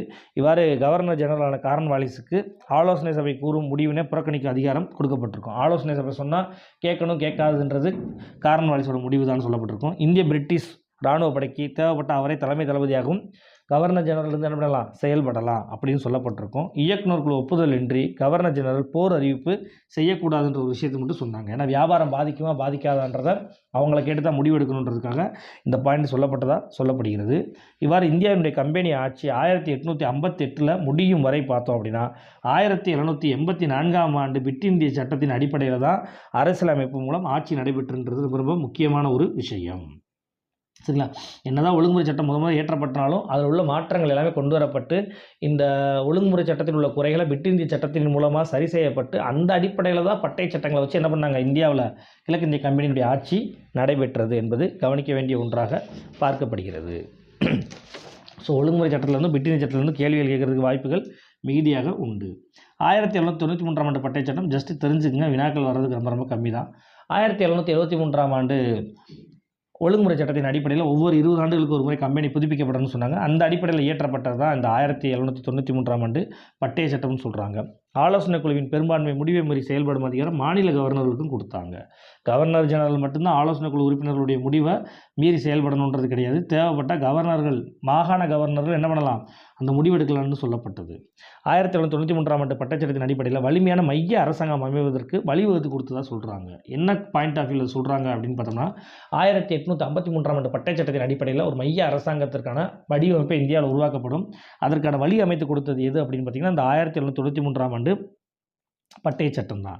எதற்காக அப்படின்னு பார்த்தோம்னா, இந்த மாநிலங்களில் இருக்கக்கூடிய கம்பெனி ஊழியர்களுக்கு கவர்னர் ஜெனரல் என்ன பண்ணலாம், ஆணை பிறப்பிக்கலாம்னு சொல்லியிருப்பாங்க. என்னதான் ஒரு வேறு மாநிலங்கள் நடைபெறக்கூடிய நிகழ்வாக இருந்தாலும் கவர்னர் ஜெனரல் ஒப்புதல் போடலாம். உதாரணத்துக்கு சொல்லணும் அப்படின்னா, இந்த காலகட்டங்களில் கட்டபொம்மனை அடக்குவதற்கு மெட்ராஸ் அரசாங்கம் திணறிக்கிட்டு இருக்கும். உடனே அப்போதைய கவர்னர் ஜெனரலாக இருந்த வெல்லஸ்லி என்ன பண்ணியிருப்பான், கட்டபொம்மனை அடக்குவதற்கு மற்ற பகுதியில் இருக்க படைகள் எல்லாம் போகணும்னு ஆணையிட்டிருப்பான். ஸோ அதெல்லாம் எந்த அடிப்படையில்னா, இந்த சட்டத்தின் அடிப்படையில் தான். மேலும் கவர்னர் ஜெனரல் இல்லாத காலகட்டங்களில் மாநில கவர்னர்கள், படைத்தளபதிகள் போன்ற உயர் பதவியில் உள்ளவர் கூட என்ன பண்ணிக்கலாம், இந்த இந்தியாவை விட்டு வெளியேறக்கூடாது. அதாவது கவர்னர் ஜெனரல், மாநில கவர்னர்கள், படைத்தளபதிகள் போன்ற உயர் பதவியில் இருக்கிறவங்க தங்கள் பதவி காலத்தில் என்ன பண்ணக்கூடாது, இந்தியா விட்டு வெளியே செல்லக்கூடாதுன்ற தடை விதிக்கப்பட்டது. கவர்னர் அடுத்த ஆலோசனை உறுப்பினராக தேர்ந்தெடுக்கப்படுறவர் குறைந்தபட்சம் 12வது என்னவாக இருக்கணும், இந்தியா நிர்வாகத்தில் இடம்பெற்றவராக இருக்கணும். இந்த பாயிண்ட் இம்பார்ட்டன்ட். ஒருத்தர் ஆலோசனை குழு உறுப்பினர் நியமனம் பண்ணுறாங்க அப்படின்னு பார்த்தோம்னா, அவர் குறைந்தபட்சம் 12 ஆண்டுகள் இந்தியாவோட நிர்வாகத்தில் பங்கெடுத்து பயிற்சி பெற்றவராக இருக்கணும். என்ன காரணத்திற்காக அப்படின்னா தான் இந்திய அரசியலில் அவரால் தெளிவாக முடிவெடுக்க முடியும் அப்படின்ற பாயிண்ட்டை இங்கிலாந்து பாராளுமன்றம் நம்பியது. அடுத்த பாயிண்ட் இம்பார்ட்டன்ட். கட்டுப்பாட்டு வாரிய உறுப்பினர்களுடைய எண்ணிக்கையை 6லேருந்து என்னவா குறைச்சிருப்பாங்க, 5ஆக குறைச்சிருப்பாங்க. அது முக்கியத்துவம் வாய்ந்த விஷயமாக பார்க்கப்படுது. அடுத்து பார்த்தோம் அப்படின்னா, 1793 ஆண்டு சட்டத்தின் அடிப்படையில் தான் பார்த்தோம் அப்படின்னா, கட்டுப்பாட்டு வாரியத்திற்காகும் செலவுகளை இந்திய வருமானத்தில் இருந்து தான் செய்யணும். எப்படி, இங்கிலாந்தில் லண்டனில் ஒரு குழு இருக்கும், அந்த குழு இங்கே இருக்க அரசியல் நிகழ்வுகளை பார்ப்பாங்களாம், அவங்க பாராளுமன்றத்துக்கு கீழே வேலை செய்வாங்களாம், அவங்களுக்கு வர வேண்டிய வருமானத்தை எங்கேருந்து தான் கொடுக்கணுமா, இந்தியாவில் இருந்து தான் கொடுக்கணுமா. இந்த முறை 1919 வரை நீடிக்கப்பட்டதாக சொல்கிறாங்க. இங்கே உங்களுக்கு ஒரு டவுட் வரும், அது எப்படிப்பா 1919 வரை, ஆங்கில கிழக்கிந்திய கம்பெனியுடைய ஆட்சி தான் 1857 புரட்சியோடைய 1858 முடிஞ்சு போச்சுல அப்படின்னு சொல்லலாம். இங்கே நீங்கள் நல்லா கவனித்து பார்த்தீங்கன்னா, செயல்பாடு ஒன்று தான், பேர் தான் வேறு. எப்படின்னா 1858 வரை செயல்பட்ட அந்த கட்டுப்பாட்டு வாரியத்தை கலைச்சிட்டு என்ன பண்ணுவாங்கன்னா, அதுக்கு பதிலாக அதே லண்டனில் இந்திய கவுன்சில்னு ஒரு அமைப்பை உருவாக்குவாங்க. அந்த இந்திய கவுன்சில் இங்கிலாந்துலேருந்தே செயல்படுவாங்களாம், அவங்களுக்கு இந்திய வருமானத்தில் இருந்தால் சம்பளம் போகுமா. அப்போ பொருள் ஒன்று தான், லேபிள் தான் வேறுன்ற மாதிரி என்ன பண்ணிட்டாங்க, கான்செப்டை கொண்டு வந்திருப்பாங்க. சரிங்களா? ஸோ அதனால தான் 1919 வரைன்றது கொடுக்கப்பட்டிருக்கு. அதுக்கப்புறம் என்ன பண்ணிடுவாங்க அப்படின்னா, இந்திய கவுன்சில் 1919 ஆண்டு சட்டத்தின் அடிப்படையில் கலைக்கப்பட்டு இந்தியாவிற்கான உயர் ஆணையர், இந்தியாவுக்கான பிரிட்டிஷ் இந்தியா ஹை கமிஷனர் அப்படின்ற ஒரு போஸ்ட்டை கொண்டு வந்திருப்பாங்க. ஸோ அதை என்ன பண்ணியிருக்க மாட்டாங்க, இங்கே டச் பண்ணியிருந்திருக்க மாட்டாங்க. அடுத்து 1793 காலகட்டங்களில் பார்த்தோம் அப்படின்னா, சட்டத்திற்கு பின் 1797 ஆண்டும் 1800 ஆண்டும் 2 சட்டங்கள் இயற்றப்பட்டு இதில் இருக்கக்கூடிய சின்ன சின்ன கரெக்ஷன்ஸ் பண்ணாங்க. அது என்ன விஷயம் அப்படின்னு பார்த்தோம்னா, 1797 ஆண்டு இயற்றப்பட்ட சட்டத்தின் அடிப்படையில் கம்பெனியுடைய ஒப்புதல் இன்றி இந்திய சிற்றரசர்களுக்கு கடன் கொடுப்பது கட்டுப்படுத்தப்பட்டது. கம்பெனிகிட்ட அனுமதி வாங்கி தான் இந்திய அரசர்களுக்கு கடன் கொடுக்கணும். அதே சமயத்தில் கல்கத்தாவில் இருக்கக்கூடிய தலைமை நீதிமன்றத்திற்கு துணை நீதிபதிகள் எண்ணிக்கையை 3லேருந்து 2ஆக குறைச்சாங்க. 3வது பாயிண்ட், 1800 ஆண்டு இயற்றப்பட்ட சட்டத்தின் அடிப்படையில் சென்னையில் தலைமை நீதிமன்றம் அமைக்கப்பட்டது. என்ன காரணத்திற்காக அப்படின்னா, சென்னை மாகாணமே 1800, 1801 காலகட்டங்களில் தான் உருவாக்கப்பட்டிருக்கும். அப்போ அங்கே மையமாக வச்சு ஒரு தலைமை நீதிமன்றம் வேணுன்றதுக்காக உருவாக்கியிருப்பாங்க. அடுத்து 1813 ஆண்டு பட்டய சட்டம். 1793 ஆண்டு புதுப்பிக்கப்பட்ட பட்டய சட்டத்தின் 20 ஆண்டுகள் கழித்து உருவாக்கப்பட்டது தான் இந்த 1813 ஆண்டு பட்டய சட்டம். பல விவாதத்துக்கு அப்புறம் 13 தீர்மானங்கள் நிறைவேற்றப்பட்டாலும் கூட இந்த சட்டம் கஷ்டப்பட்டு கடைசியாக இயற்றியிருப்பாங்க. 1813 ஆண்டு பட்டய சட்டத்தினுடைய முக்கியத்துவமே என்ன அப்படின்னா, வாணிப முற்றுரிமை மேலும் 20 ஆண்டுகளுக்கு நீட்டிக்கப்பட்டது. இது மட்டும் இல்லாமல் பார்த்தோம் அப்படின்னா, இந்திய வாணிபத்தில் கம்பெனி மட்டுமே அனுபவித்து வந்த வாணிப தனி உரிமை, முற்றுரிமை அல்லது தனி உரிமை. இந்த இடத்துல முற்றுரிமை அல்லது தனி உரிமை அப்படின்றது வரணும். முற்றுரிமை அல்லது தனி உரிமை நீக்கப்பட்டது. அதுக்கு என்ன அர்த்தம் அப்படின்னா, இங்கிலாந்தில் இருந்து இதுவரைக்கும் இந்தியாவோட வியாபாரம் பண்ணது கிழக்கிந்திய கம்பெனி மட்டும்தான் அப்படின்றத ஆரம்பத்தில் அனுமதி வாங்கியிருப்பாங்க.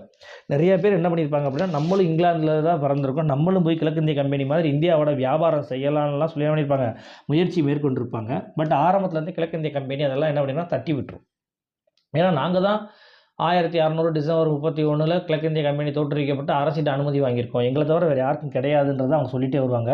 அப்போ அதை என்ன பண்ணுறாங்க அப்படின்னா 1813 இனிமேல் நீங்கள் மட்டும்தான் இந்தியாவில் போய் வியாபாரம் செய்யணுன்ற கிடையாது, இங்கிலாந்தில் இருக்க யார் வேணாலும் இந்தியாவோட போய் வியாபாரம் செய்யலாம்ன்றத இந்த சட்டம் சொல்லியிருக்கும். அதன் அடிப்படையில் இங்கிலாந்து மக்கள் அனைவரும் இந்தியாவோட வாணிபம் செய்யும் உரிமை வழங்கப்பட்டது. மேலும் பார்த்தோம் அப்படின்னா, இந்திய பிரிட்டிஷ் பகுதிகளில் வாழக்கூடிய மக்களுக்கு கல்வி, பண்பாடு, அறிவியல் வளர்ச்சிக்கென கம்பெனி லாபத்துலேருந்து வருஷத்துக்கு 1 லட்ச ரூபா ஒதுக்கணும்னு சொன்னாங்க. பல வருஷமாக டிஆர்பியில் 2 தடவை கேட்டாங்க. இந்திய மக்களின் கல்விக்கென 1 லட்ச ரூபாய் ஒதுக்க ஆணையிட்ட பட்டய சட்டம் எதுன்னு கேட்கலாம். 1813ஆம் ஆண்டு பட்டய சட்டம் என்பது சரியான பதில். அடுத்த பாயிண்ட் வெரி வெரி இம்பார்ட்டன்ட். 1813ஆம் ஆண்டு பட்டய சட்டத்தின் அடிப்படையில் பார்த்தோம் அப்படின்னா, கிறிஸ்துவ மிஷினரிகள் இந்தியாவில் வந்து என்ன பண்ணலாம், கிறிஸ்துவ மதத்தை பரப்பலாம், இங்கிலாந்துலேருந்து பரப்பலாம்னே அனுமதி கொடுத்தாங்க. அயல்நாட்டை சார்ந்தவர்களும் உள்ளே வந்து கிறிஸ்துவ மதத்தை பரப்பலான்ற அனுமதியை கிழக்கிந்திய கம்பெனி வழங்கியது. ஆரம்பத்தில் மத மாற்றத்தில் கிழக்கிந்திய கம்பெனி கவனம் செலுத்தலை. என்ன காரணம்னா, பிஸ்னஸ் கெட்டு போயிருன்ற ரீசனுக்காக. பட் இப்போ ஓரளவுக்கு ஸ்ட்ராங் ஆனதுக்கப்புறம் என்ன பண்ணுவாங்க அப்படின்னு பார்த்தீங்கன்னா, கிறிஸ்துவ மதத்தையும் பரப்புறதுக்கான முயற்சிகளை மேற்கொண்டிருப்பாங்க. ஒரு பக்கம் வியாபாரம், இன்னொரு பக்கம் போர்கள், இன்னொரு பக்கம் மதம் அப்படின்னு சொல்லி பல கேட்டகரியில் இந்தியாவை இங்கிலாந்து மயமாக்கிறதுக்கான முயற்சிகளில் ரொம்ப தீவிரமாக செயல்பட்டாங்க. அடுத்ததாக பார்த்தோம் அப்படின்னா, இயக்குனர் குழு இனிமேல் கவர்னர் ஜெனரல், கவர்னர்கள், படைத்தளபதிகள் ஆகியோர் நியமிக்க கட்டுப்பாட்டு வாரியத்தினுடைய ஒப்புதலை பெறணுன்றதும் 1813ஆம் ஆண்டு சட்டம் வலியுறுத்தியது. Important point. அதுக்கப்புறம் கம்பெனியில் பணிபுரியும் இராணுவ ஊழியர்களுக்கு பயிற்சி அளிப்பதற்காக ஹெய்லிபெரின்ற இடத்துல ஒரு பயிற்சி நிலையம் அமைக்கப்பட்டது.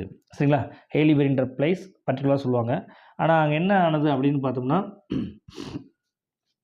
பயிற்சி அளிப்பதற்காக ஹெய்லிபெரி அப்படின்ற இடத்துலையும் ப்ளஸ் அதை தாண்டி வந்து பார்த்தோம் அப்படின்னா இராணுவ ஊழியர்களுக்கு, இங்கே இராணுவ ஊழியர்களுக்கு பயிற்சி அளிக்க அப்படின்ற இடத்துல வந்து பார்த்தோம் அப்படின்னா அடிஸ்கோம்ன்ற பிளேஸ்.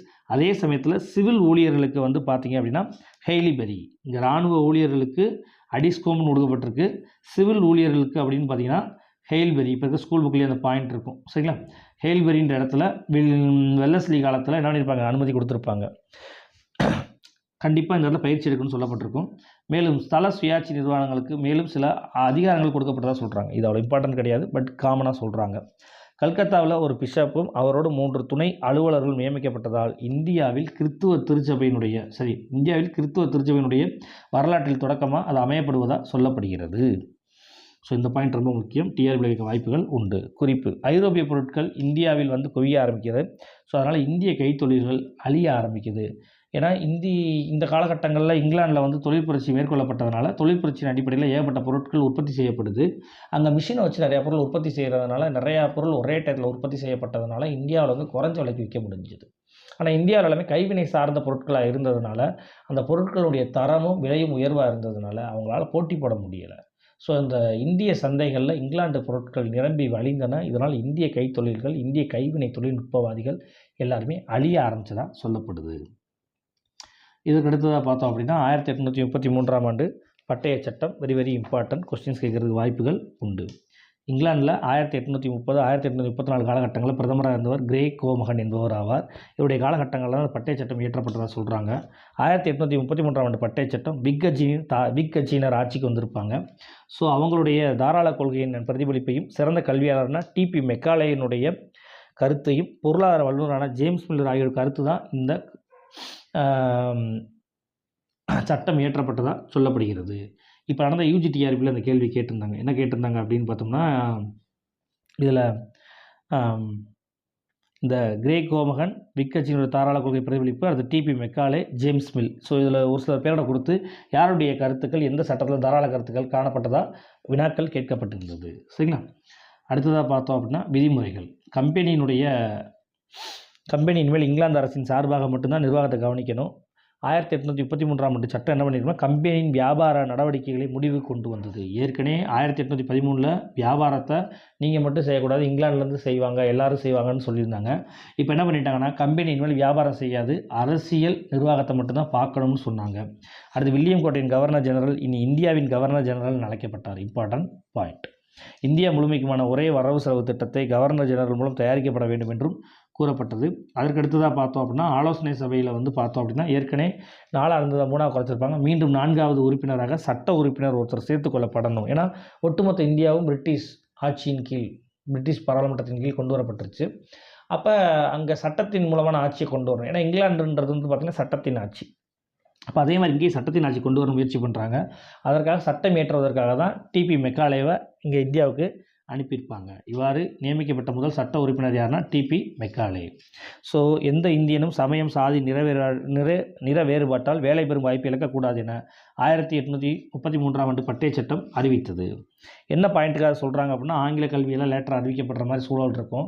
அப்போ இந்தியாவும் பிரிட்டிஷ் கீழே முழுசாக வந்ததுனால பிரிட்டிஷில் இருக்கிற மாதிரியே ஆட்சியை இந்தியாவில் கொடுப்போன்ற மாதிரி இந்த தாராள கருத்துக்கள் அறிவிச்சிருக்கும். பட் அதுக்கடுத்து வந்து சட்டங்கள் இவ்வளோ முக்கியத்துவம் கொடுத்துருக்க மாட்டாங்க. சரிங்களா?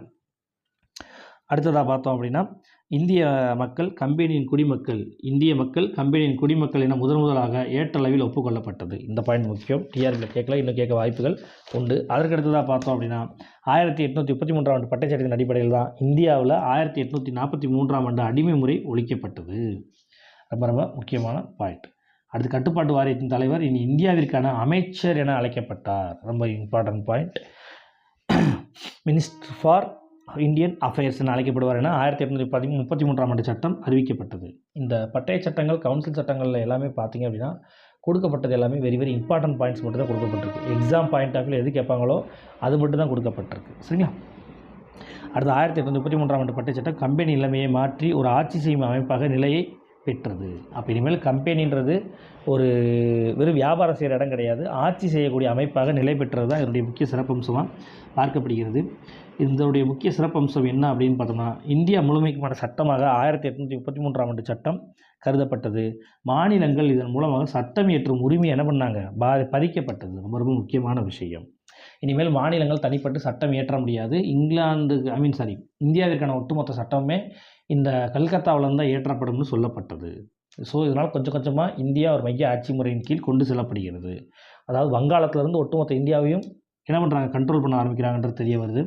இவ்வாறு 1833ஆம் ஆண்டு பட்டய சட்டம் இந்திய சட்டசபை, இந்தியன் லெஜிஸ்லேச்சர் தோன்ற இச்சட்டம் அடிகோலியதுன்னு சொல்கிறாங்க. ஆனால் 1853 என்ன பண்ணிடுவாங்க அப்படின்னா மத்திய சட்டமன்றத்தையே தோற்றி வச்சுருவாங்க. சரிங்களா? வார்த்தை முக்கியம். அடிகோலியது அப்படின்னு கேட்டாங்கன்னா 1833 தோற்றுவிக்கப்பட்டது அப்படின்னா 1853. 1853ஆம் ஆண்டு பட்டய சட்டம் அப்படின்ற பட்சத்தில் பார்த்தோம் அப்படின்னா இங்கிலாந்து பாராளுமன்றம் இயற்றிய பட்டய சட்டங்களில் இறுதியானது இதுதான். ஏன்னா 1853 அப்புறம் பட்டய சட்டம் இயற்றப்படவே இல்லை. அவங்களே ஓப்பனாக சொல்லிடுவாங்க இனி 20 ஆண்டுகள் கழித்து கம்பெனி புதுப்பிக்கப்பட வேணாம், பாராளுமன்றம் எப்போ வேணான்னு சொல்லுதோ அப்போ கம்பெனியுடைய ஆட்சி நிறுத்தப்படும்னே ஓப்பன் டிக்ளரேஷன் பண்ணிடுவாங்க. மெட்ராஸ், பம்பாய், வங்காளம் என முக்கிய மாகாணங்களில் வசித்த பல இந்தியர்கள் என்ன பண்ணியிருப்பாங்கன்னா விண்ணப்பங்களை இங்கிலாந்து அரசாங்கத்துக்கு அனுப்பியிருப்பாங்க. எந்த அடிப்படையில் அப்படின்னா எங்களுக்கு உரிமைகள் கோரிக்கைகள் எல்லாமே அரசியல் சமூக பொருளாதார உரிமைகளை கிழக்கிந்திய கம்பெனி வழங்கலை, பாராளுமன்றம் தான் எங்களுக்கான சட்டங்களை இயற்றுறீங்க, எங்களுக்கு சில சலுகைகளை கொடுங்க, இன்னும் சொல்லப்போனால் கிழக்கிந்திய கம்பெனிட்டிருந்து ஆட்சியை இங்கிலாந்து பாராளுமன்றமே நேரடியாக எடுத்துக்கிறட்டும், நாங்கள் பாராளுமன்றத்தின் ஆட்சியின் கீழ் இருப்பதோட இங்கிலாந்து பேரரசின் கீழ் ஆட்சியில் இருப்பதே பெருமையாக நினைக்கிறோம்னு சொல்லலாம். இங்கே பெட்டிஷன் நிறையா போயிருக்கும். இப்போ இருக்க 12th புக்கில் ஃபஸ்ட் லெசனில் இருக்கும் கண்டென்ட் எல்லாமே. ஸோ இவ்வாறு கொடுக்கப்பட்டதின் அடிப்படையில் என்ன ஆகும் அப்படின்னு பார்த்தோம்னா கொஞ்சம் கொஞ்சமாக இந்தியாவினுடைய நிலைமையை இங்கிலாந்து பாராளுமன்றம் இன்னும் ரொம்ப தெளிவாக கவனிச்சுக்கிட்டு இருக்கும். விதிமுறைகள். இயக்குனர் குழுவின் எண்ணிக்கை 24லேருந்து 18ஆக குறைக்கப்பட்டது. இதில் பார்த்தோம் அப்படின்னா தேர்தல் என்ற முறை இல்லாமல் மன்னரால் 6 பேர் மட்டும் என்ன காமனாக நியமிக்கப்பட்டாங்க. அடுத்ததாக பார்த்தோம் அப்படின்னா 1853ஆம் ஆண்டு சட்டப்படி கம்பெனியின் சாசனம் மேலும் 20 ஆண்டுகள் நீட்டிக்கப்படவில்லை. என்ன காரணம் அப்படின்னா கம்பெனி பாராளுமன்றம் சொல்கிற வரைக்கும் தான் செயல்படணுன்ற அடிப்படையில். ஆனால் பாராளுமன்றம் விரும்பும் வரை என்ன பண்ணிக்கலாம், அவங்க இங்கிலாந்து சார்பாக ஆட்சியை நடத்திக்கலான்னு சொல்லப்பட்டது. அதுக்கடுத்ததாக பார்த்தோம் அப்படின்னா கம்பெனியின் ஆட்சி பணித்துறைக்கு தேர்வு போட்டி கம்பெனியின் ஆட்சி பணித்துறைக்கு இனிமேல் இந்த கம்பெனியின் மூலமாக IAS ICS அன்னைக்கு காலகட்டங்களில் இந்தியன் சிவில் சர்வீசஸ். ஸோ ஆட்சி பணித்துறைக்கு தேர்வு போட்டி மூலம் திறமை பெற்றவர்களை நியமிக்க வேண்டும் என்று சட்டம் வலியுறுத்தியது. பட் எக்ஸாம் வச்சு தான் எடுக்க போகிறோம், நாங்கள் செலக்ட் பண்ண போகிறோம்ன்றத சொல்லியிருப்பாங்க. மேலும் கவர்னர் ஜெனரலினுடைய ஆலோசனை குழுவின் உறுப்பினராக சட்ட உறுப்பினர் பதவி என்ன பண்ணாங்க, நிரந்தரமாக்குனாங்க. என்னதான் 1833 கொண்டு வந்தாலும் கூட நிரந்தரமாக்கப்பட்டது 1853 தான். அதுக்கப்புறம் கவர்னர் ஜெனரலின் ஆலோசனை குழுவை எவ்வாறு மாற்றிருப்பாங்க அப்படின்னு பார்த்தீங்கன்னா, நிர்வாக குழு என பெயர் மாற்றம் செஞ்சுருப்பாங்க. எக்ஸிக்யூட்டிவ் நிர்வாக குழுவின் பெயர் மாற்றம் செஞ்சுருப்பாங்க. இந்த பாயிண்ட் இம்பார்ட்டன்ட். அதுக்கடுத்ததாக பார்த்தோம் அப்படின்னா, இந்திய நிர்வாக பணிகளை மேற்கொண்டு சட்டம் இயற்ற கவர்னர் ஜெனரல் சபை விரிவுபடுத்தப்பட்டது. இதில் 6 புதிய உறுப்பினர்கள் சேர்த்துக் கொள்ளப்பட்டனர். எனவே மொத்தம் 11 பேர்களை கொண்டதாக கவர்னர் ஜெனரல் சபை காணப்பட்டது. அப்போ ஏற்கனவே பார்த்தோம் அப்படின்னா 5 பேர்கிட்ட இருக்காங்க, இங்கே ஒரு 6 பேர் வந்ததுனால ஒட்டு மொத்தமாக இந்த ஆலோசனை குழுன்றது என்னவா மாற்றப்படுது அப்படின்னா எக்ஸிக்யூட்டிவ் கவுன்சிலாக மாற்றப்படுது. எக்ஸிக்யூட்டிவ் கவுன்சிலில் மொத்தம் 11 பேர் இருந்ததாக சொல்கிறாங்க. இந்த பின்னணியில் தான் பார்த்தீங்க அப்படின்னா மைய சட்டசபையும் உருவாக்கப்படுகிறது. ஆலோசனை குழு உறுப்பினர்கள் 3+1 4 பேர் மொத்தம் இருக்காங்க. கல்கத்தா தலைமை நீதிபதி மற்றும் துணை நீதிபதின்னு சொல்லி மொத்தம் 1+1 2 பேர். வங்காளம், சென்னை, பம்பாய், வடமேற்கு மாகாணம் என கவர்னர்கள் 4 பேர். கவர்னர் ஜெனரல் படைத்தளபதினா மொத்தம் 2 பேர். இவ்வாறு இந்த மொத்தம் 12 பேர் தான் வந்து பார்த்தோம் அப்படின்னா அன்றைய மத்திய சட்டசபையாக இருந்து இந்தியாவிற்கான அனைத்து முடிவுகளையும் மேற்கொண்டாங்க. உதாரணத்துக்கு இன்றைக்கி இந்தியாவில் எப்படி பாராளுமன்றம் இருக்கோ அது மாதிரி இன்றைக்கி இந்தியாவின் பாராளுமன்றத்தின் முடிவுகள் எடுக்கிற மாதிரி அன்றைக்கி இருந்த பிரிட்டிஷ் இந்தியாவுடைய முடிவுகள் எல்லாமே இந்த 12 உறுப்பினர்கள் தான் எடுக்கப்பட்டதாக சொல்லப்படுகிறது. இவ்வாறு மைய சட்டசபைக்கு மாநில பிரதிநிதிகளை அனுப்பும் முறையை 1853ஆம் ஆண்டு பட்டய சட்டம் தொடங்கி வைத்தது. இன்றைக்கி எப்படி ஒவ்வொரு மாநிலத்திலிருந்தும் ஒவ்வொருத்தவங்க எம்பியா மெம்பர் ஆஃப் பார்லிமெண்ட்டுக்கு அனுப்பப்படுறாங்களோ அதே மாதிரி அன்றைக்கு காலகட்டங்களில் இந்த மாதிரி மாநில பிரதிநிதிகளை இந்த மைய சட்டசபைக்கு அனுப்பக்கூடிய முறை தோற்றுவிக்கப்பட்டதாக சொல்லப்படுகிறது. இவ்வாறு மைய சட்டசபையின் தொடக்கம் இந்திய அரசியலமைப்பில் முதலாக புகுத்தப்பட்டதாக சொல்லப்படுகிறது. இந்த பாயிண்ட் ரொம்ப ரொம்ப முக்கியம். அடுத்ததாக பார்த்தோம் அப்படின்னா 1833ஆம் ஆண்டு மெக்காலாவின் தலைமையில் தண்டனை விதி, குற்றவியல் நடைமுறை தொகுப்பு போன்ற இந்திய சட்டங்கள் தொகுக்கும் பணி வெளியிடப்பட்டது. ஐபிசி இந்தியன் பீனல் கோடு அப்படின்னு சொல்லுவாங்க. அதுக்கப்புறம் இந்தியன் கிரிமினல் கோடு, இந்தியன் சிவில் கோடு இப்படின்ற வார்த்தையெல்லாம் பயன்படுத்துவாங்க. இது எல்லாமே யாரால் உருவாக்கப்பட்டதுன்னு அப்படின்னா 1834 1838 காலகட்டங்களில் இந்தியாவில் இருந்த டிபி மெக்காலே அதுக்கான அடிச்சோடியை உருவாக்கி கொடுத்துட்டு போயிருப்பார். லேட்டராக 1860 காலகட்டங்கள்லையும் 1870 காலகட்டங்கள்லையும் இந்த இந்திய சிவில் நடைமுறைகளையும் இந்திய குற்றவியல் நடைமுறைகளையும் ஆட்சி முறைக்கு ஆங்கிலேயர்கள் கொண்டு வந்திருப்பாங்க. சமீபத்தில் கடந்த ஆண்டு 2023 இந்த ஐபிசிக்கு மாற்றாக மத்திய அரசாங்கம் புதிதாக பாரத நியாய சட்டா அப்படின்னு சொல்லி நியாய சட்டம் அப்படின்ற அடிப்படையில் புதிதாக சட்டங்களை கொண்டு வந்தாங்க. சரிங்களா? அடுத்ததாக பார்த்தோம் அப்படின்னா கவர்னர் ஜெனரலுக்கு புதிய மாநிலங்களை உருவாக்கக்கூடிய அதிகாரம் கொடுக்கப்பட்டது. இதை பயன்படுத்தி தான் எதிர்காலத்தில் வந்து பார்த்திங்கன்னா புதிதாக நிறையா மாகாணங்கள் ஏற்றிருப்பாங்க. அசாம்ன்றது வந்து பார்த்திங்க அப்படின்னா 1905 உருவாக்கப்பட்டிருக்கும்.